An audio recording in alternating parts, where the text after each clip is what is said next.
ଆଜି ନାରୀଙ୍କ ପାଇଁ ଦିନଟିଏ। ଅନେକ ବାସ୍ତବତାକୁ ସାମ୍ନା କରି ଆଜି ଦିନରେ ମୋ ମନକୁ ଆସୁଥିବା ଅନେକ ଅନାବନା ଭାବନାରୁ ସମସ୍ତଙ୍କ ପାଇଁ ମୋର କିଛି ପ୍ରଶ୍ନ। ସତରେ କ'ଣ ନାରୀ ଆଜି ସଶକ୍ତ ହୋଇଛି?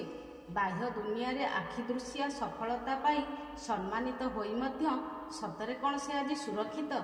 ସ୍ୱାବଲମ୍ବୀ ହୋଇ ମଧ୍ୟ ନିଜର ଆବଶ୍ୟକତା ପୂରଣ ପାଇଁ ସେ ନିଜେ ସକ୍ଷମ ନା ଅନ୍ୟ ଉପରେ ନିର୍ଭରଶୀଳ?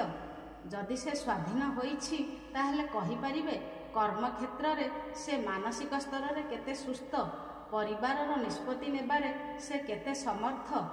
ଘର ହେଉ ଅବା ବାହାର, ପ୍ରତ୍ୟେକ କ୍ଷେତ୍ରରେ ନିଜକୁ ଅସୁରକ୍ଷିତ ମଣି କେଉଁ ଅଦୃଶ୍ୟ ଚାପର ପ୍ରଭାବରେ କ୍ଳାନ୍ତ ହୋଇ ଯନ୍ତ୍ରଣା ଭୋଗୁଥିବା ନାରୀର ଭାବନାକୁ ଗୁରୁତ୍ୱ ଦେଇ ଯେଉଁଦିନ ତାକୁ ସମ୍ମାନ ଏବଂ ସମର୍ଥନ ଦେଇ ପ୍ରତ୍ୟେକ କ୍ଷେତ୍ରରେ ତାକୁ ସମାନତା ଏବଂ ନିଷ୍ପତ୍ତି ନେବାର ଅଧିକାର ଦିଆଯିବ, ସେହିଦିନ ହିଁ ସେ ହୋଇପାରିବ ସ୍ୱୟଂ ସମ୍ପୂର୍ଣ୍ଣ।